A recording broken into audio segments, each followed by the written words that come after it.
everybody, my name is Tanya and this is my wrap up for the BookBuddyAthon.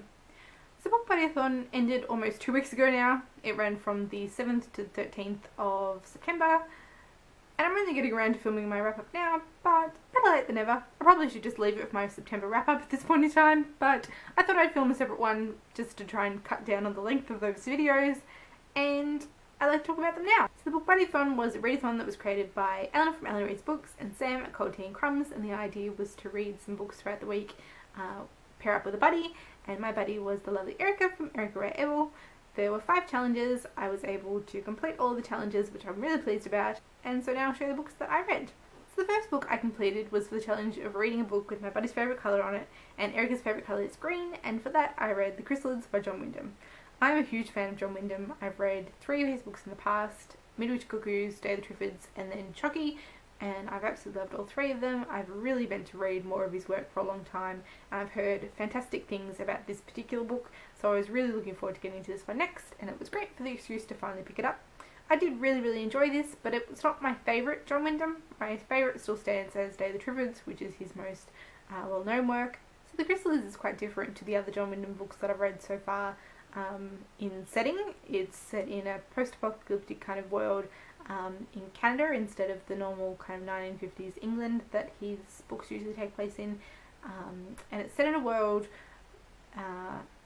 where something has happened and there's like a higher level of genetic mutation that happens, and people have reverted to a very strict religious society. Religious texts are taken at their word. And so when it talks about how God created man in his image and describes what that image is, any aberration from that image is condemned. And so any child born is not truly recognised until they are inspected and deemed to be a true human.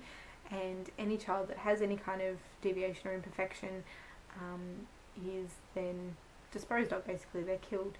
And so only those who are deemed to be whole and pure are left to live and to join society. We follow the character of David, and David's family is particularly devout, and so he's raised in a very strict environment, but little do his parents know David has a deviation of his own. It's not a physical one, it's something that you can't see, but David differs from those around him, as does his cousin and a group of others.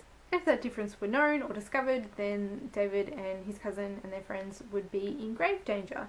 So we follow the story of David growing up and what happens when the danger of discovery becomes too much and the consequences of that.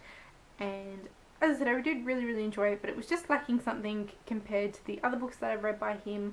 I don't know whether it was just the timing. That being said, I thoroughly enjoyed this one, and I'm so glad to have read it, and I'm definitely looking forward to reading more John Wyndham books in the future. The next book I read also contains a lot of religious fervour, and that is Oranges Are Not the Only Fruit by Jeanette Winterson. This one is a semi-autobiographical novel of Jeanette growing up in an extremely religious family, and she's adopted, and her mother intends her as a missionary. That's kind of what her life's purpose that she's being raised for. And what happens when she comes out as gay in her teens, and how she's then shunned by her family and community. Despite this recalling a very tough period in her life, this is told with a lot of humour. It's told in a very interesting way too.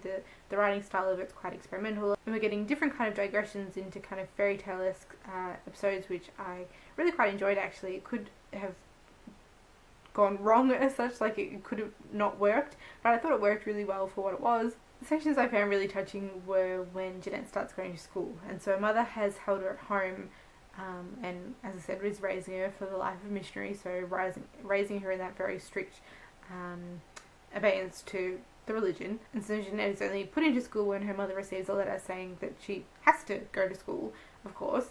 And so when she gets there, she's been raised in this way and is very believing at this point, and her interactions with the other children, from the standpoint of her kind of religious zeal, is so heartbreaking and unintentionally amusing, and of course means that she's socially excluded and has trouble making friends.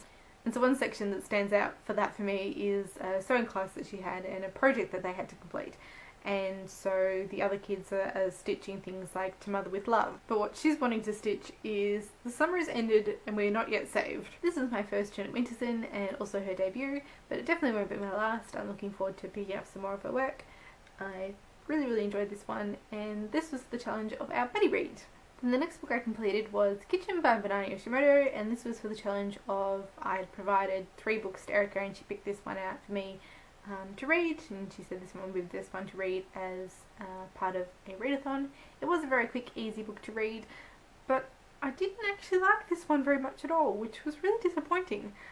I had been meaning to read this for a long time, or read something by Yoshimoto, this one in particular. I've heard really great things, but I just didn't click with this one at all. I think it was the style, and I have read other Japanese works in the past, and I am, you know, have been familiar with the style that is kind of unique to Japanese fiction, and that it can be quite unusual compared to, you know, what I read most of the time, and I've got no problem with that. There have been other books and I love that for it.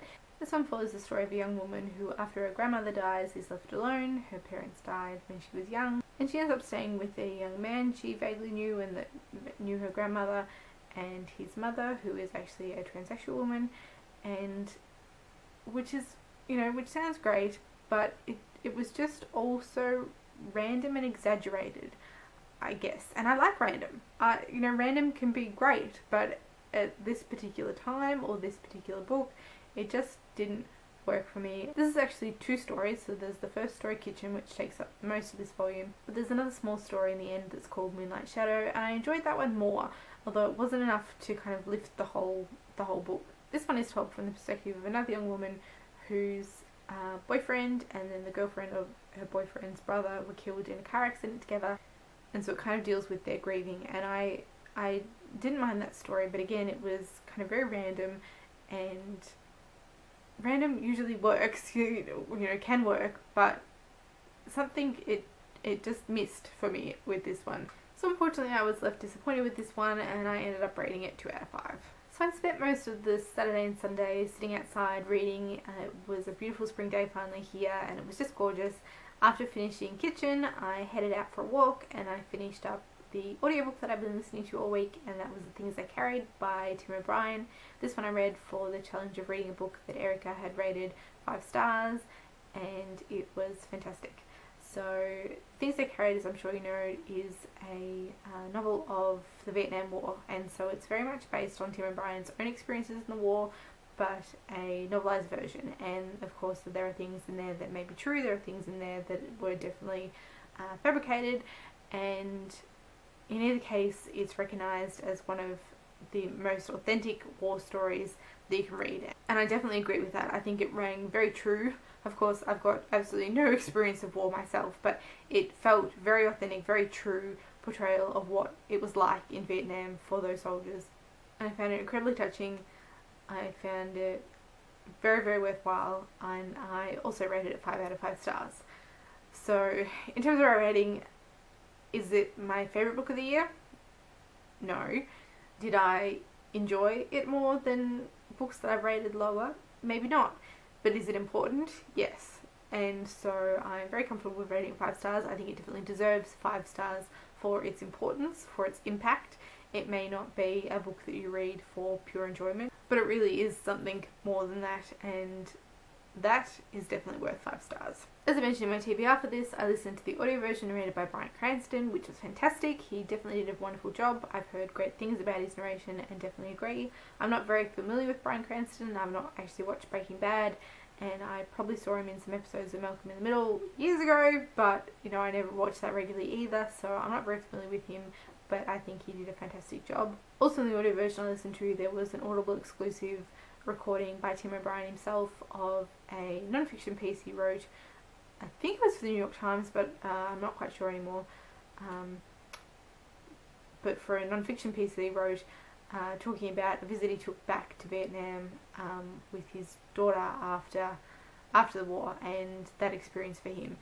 And that I really enjoyed too. Again, incredibly powerful, incredibly important. So I don't know all that much about the Vietnam War, and it's something I probably should know more about. All of my history is fairly bad, but I know obviously the great impact that it has on those soldiers, that there are a lot of cases of PTSD and there was very little understanding. So anything like this that kind of raises that awareness and gives that very true picture of what it's like for those soldiers, whether or not you believe that they should have been there, it doesn't change the fact that these men came back so damaged, and to read something that highlights that, I think, is incredibly important and very worthwhile, and I would highly recommend it. And so that left me with one book to go, and that was my book I just wanted to read, and that of course was The Encounter by Kay Applegate, which is the third book in the Animal series. There's not really all that much I can say about this, and I just don't think it's really worth going to do anything for these.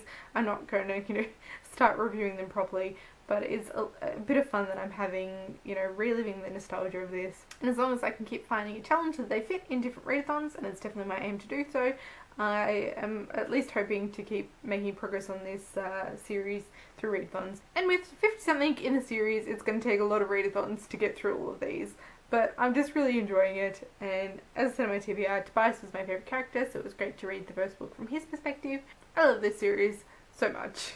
So these are books that I read during the week of BookBuddyAthon, along with the audio version of The Things I Carried. Thank you to Elena and Sam for coming up with the idea of this one. It was a lot of fun, and thank you to Erica for being my buddy. As always, thank you all for watching, and I will see you next time. Bye!